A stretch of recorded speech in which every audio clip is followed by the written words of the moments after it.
En una pequeña iglesia evangélica de pueblo, Héctor, un biblista estudioso e inquieto, y amante de los debates teológicos, dedicaba las tardes a leer antiguos escritos y a conversar con sus amigos sobre los misterios de la fe.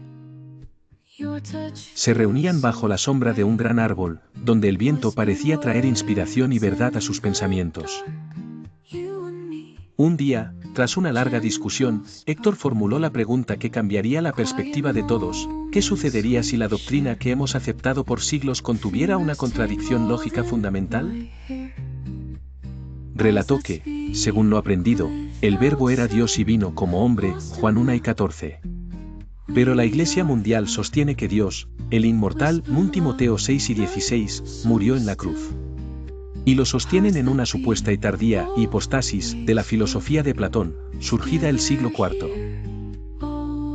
Ana, la más joven del grupo, interviene y confirma la visión: si el ser inmortal y eterno, fuente de toda vida, muriera, no implicaría el colapso de toda la existencia, puesto que la Biblia afirma que todo se sostiene en él. José, quien prefería la lógica a la emoción, se preguntó cómo una doctrina milenaria podía sostenerse todavía sobre una paradoja tan profunda.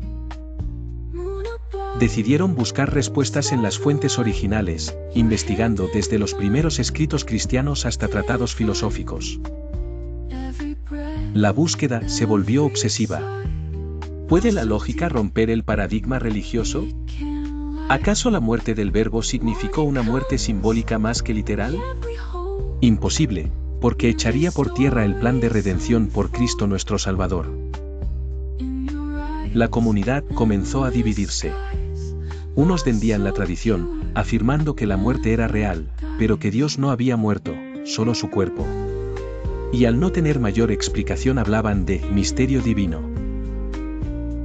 Otros, inspirados por Héctor y los hermanos nazarenos, creían que la verdad debía ser reinterpretada: quizás Dios no murió en la cruz, sino que solo el varón que nació de mujer, y que vino en rescate de la humanidad a redimirnos con su sangre y muerte de cruz. Así fue como comenzaron los debates públicos. Cada postura buscaba sostenerse con argumentos, textos, y hasta experiencias místicas. Algunos temieron que el cuestionamiento provocara una crisis de fe.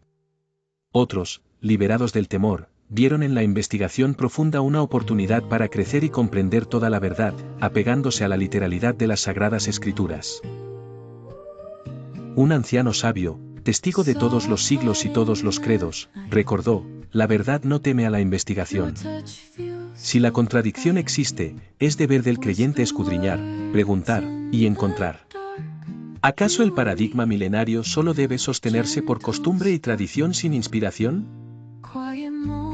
La inquietud llevó a una nueva esperanza: volver a la fe de los primeros siglos, y no solo basada en tradiciones, sino en la verdad bíblica inspirada por Dios a sus siervos, profetas y apóstoles.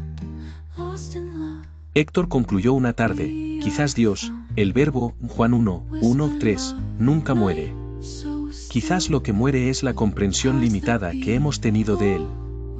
La cruz, entonces, no fue el fin de Dios, sino de la manifestación humana de él. 1 Timoteo 3:16, Dios fue manifestado en carne. El árbol bajo el cual debatían sus ideas, creció frondoso. La ciudad no volvió a ser la misma. La verdad, al romper el paradigma, sembró preguntas, y donde solo habían dogmas repetidos, floreció el deseo de creer y de buscar respuestas en la oración. ***.